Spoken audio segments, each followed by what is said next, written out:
Hello students,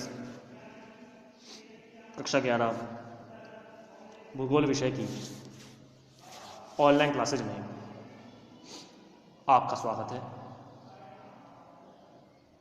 पिछली video में हम भारतीय ऋतुओं के बारे में एक सामान्य जानकारी प्राप्त कर चुके थे। हमने देखा कि भारत की ऋतुएं मुख्यतः 3 भागों में वर्गीकृत हैं: सर्दी, गर्मी और बरसातों के रूप में। लेकिन इन्हीं के साथ 3 और ऋतुओं का भी वर्णन होता है, जिसमें हेमंत, शिशिर और बसंत का नाम शामिल है। मुख्यतः 3 ऋतुएं शीत ऋतु, ग्रीष्म ऋतु और वर्षा ऋतु का विशेष प्रभाव मानव पर देखने को मिलता है। आज हम इन्हीं ऋतुओं में से हमारी पहली ऋतु शीत ऋतु के बारे में चर्चा करते हैं। क्या है ये शीत ऋतु, कैसा होता है मौसम, कब आती है ये ऋतु और क्या प्रभाव देखने को मिलते हैं। आप जरा पीछे बैकग्राउंड में देखें, अगर सामने दिए गए दृश्य में, कि कैसे पूरा धरातल बर्फ की सफ़ेद चादर से ढका हुआ है। वृक्षों पर बर्फ जमी हुई है। सारा इलाका शांत और निर्जन नज़र आ रहा है, क्योंकि ये वो समय होता है जब बर्फ़ गिर रही होती है और तापमान 0 डिग्री सेल्सियस से भी नीचे चला जाता है। शीत ऋतु के एक और दृश्य को देखें जरा। बर्फ़ की मोटी मोटी चादरें कैसे मकानों के ऊपर बिछी हुई हैं।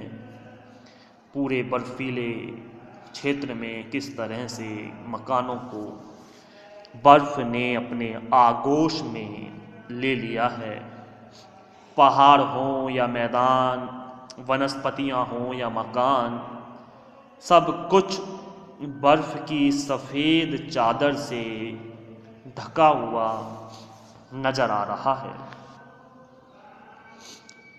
इसी मौसम में कोहरा, ओस, पाला जैसी घटनाएं भी देखने को मिलती हैं।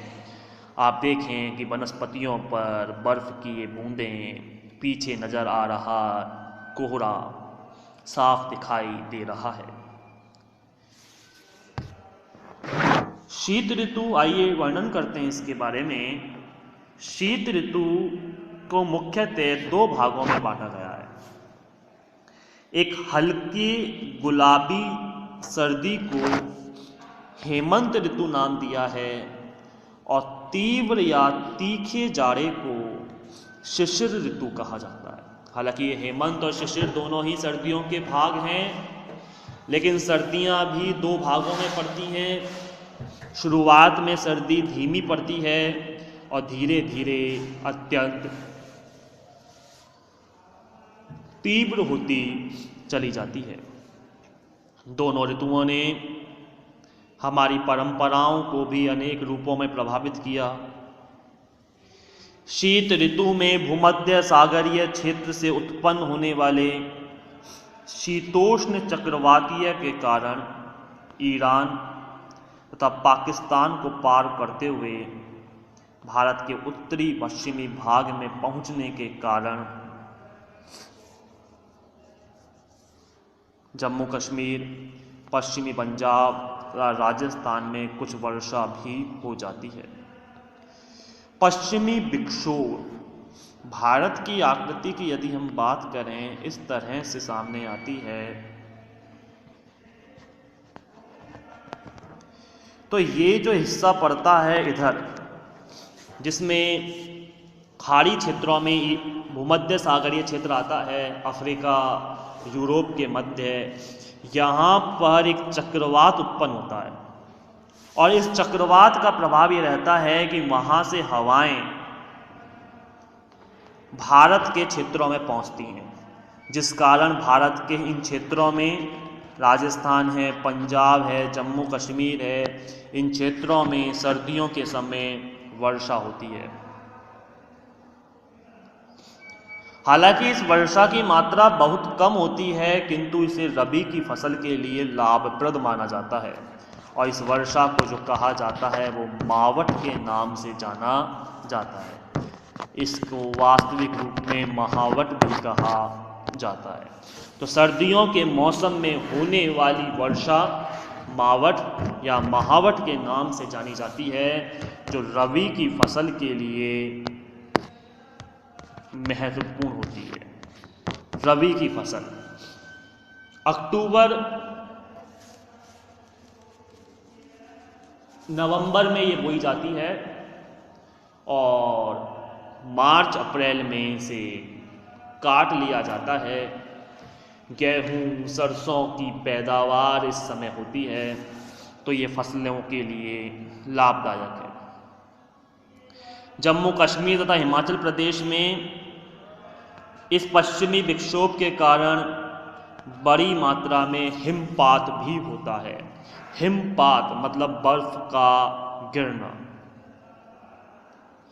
इनके समाप्त हो जाने के बाद उत्तर भारत शीत लहरों के प्रभाव में आ जाता है। शीत लहर, ठंडी लहरें वर्तमान में जो समय चल रहा है, जो दिसंबर जा चुका है, लगभग जनवरी आने वाला है, शीत लहरों का ये समय है जब उत्तरी क्षेत्र से आने वाली हवाएं, पर्वतीय क्षेत्रों से आने वाली हवाएं मैदानी क्षेत्र को ठंडा बना देती हैं।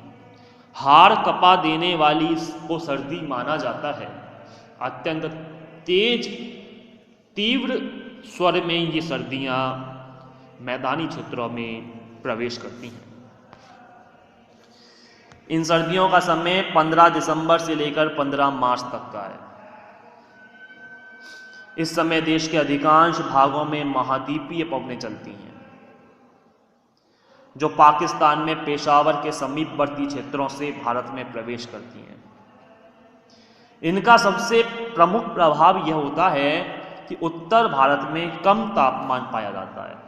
उत्तरी क्षेत्रों से ये हवाएं आती हैं, बर्फीले क्षेत्रों से आएंगी। जब ये हवाएं भारत में प्रवेश करेंगी तो भारत में भी तापमान कम हो जाता है। जैसे जैसे हम उत्तर से दक्षिण की तरफ बढ़ते जाते हैं, सागरों की समीपता एवं उष्ण कटिबंधीय स्थिति के कारण तापमान बढ़ता चला जाता है। जहां जनवरी में चेन्नई, जो दक्षिण में है तमिलनाडु के अंतर्गत, चेन्नई तथा कोझिकोड का तापमान 24 डिग्री से 25 डिग्री, जो गलत लिखा है 240 से 250 नहीं है, इसको आप ऐसे पढ़ेंगे 24 डिग्री से 25 डिग्री सेल्सियस या सेंटीग्रेड तक होता है। वहीं उत्तर के विशाल मैदान में ये 10 डिग्री से लेकर 15 डिग्री तक होता है।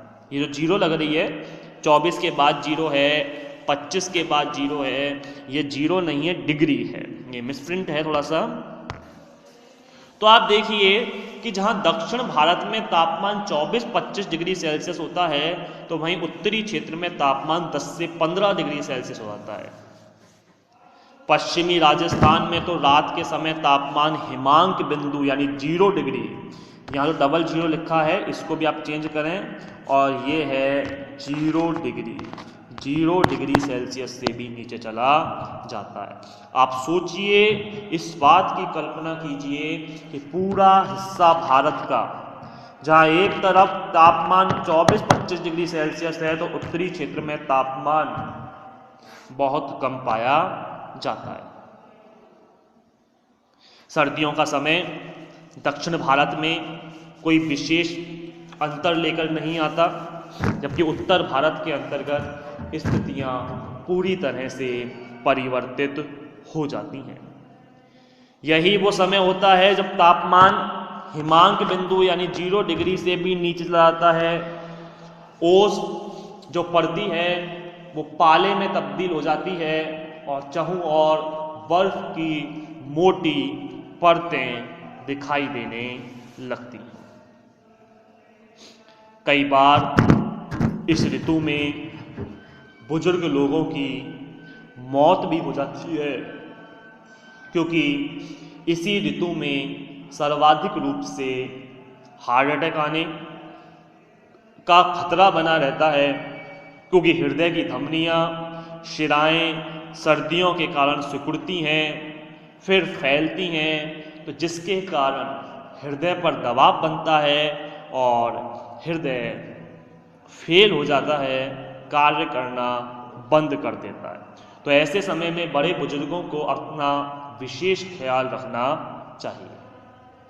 बच्चे, युवा, पुरुष हो या महिला, प्रत्येक व्यक्ति इससे प्रभावित होता है। ये बीमारी लाने वाला एक समय होता है, लेकिन फिर भी ये खुशनुमा माहौल बनाता है।